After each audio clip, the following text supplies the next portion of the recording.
I'm Brittany Lewis with Forbes Breaking News. The January 6th committee played video from former Attorney General Bill Barr on Monday as he refuted claims of election fraud in Philadelphia. He said that former President Trump, quote, ran weaker than other Republican candidates in Pennsylvania, and there was no evidence of any irregularities in voter turnout in the city or state. Listen in to his comments.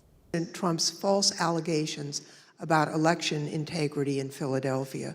The Attorney General discussed these allegations at some length.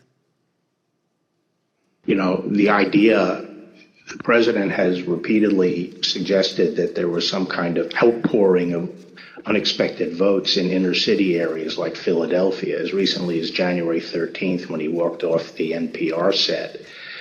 He was asked by the interviewer, what's your evidence of fraud? And he said more people voted in Philadelphia than there were voters.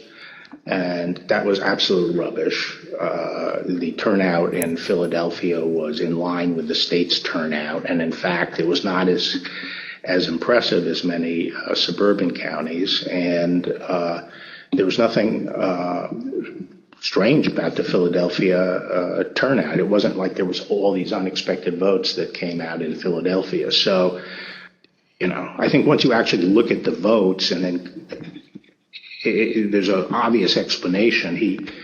For example, in Pennsylvania, Trump ran weaker than the Republican ticket generally. He ran weaker than two of the state candidates. He ran weaker than the congressional delegation running for federal Congress, and he ran weaker than the Republican, I think.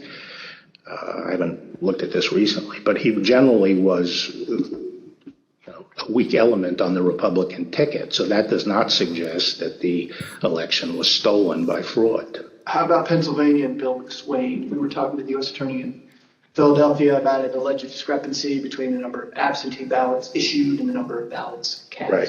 So that was one of the big ones for a period of time. I think that was raised at Gettysburg by Giuliani or something like that. But it kept on being repeated, and I found it annoying because it didn't seem that it was right. So I called McSwain, and he got back to me. He said, no, the problem is that Mastriano threw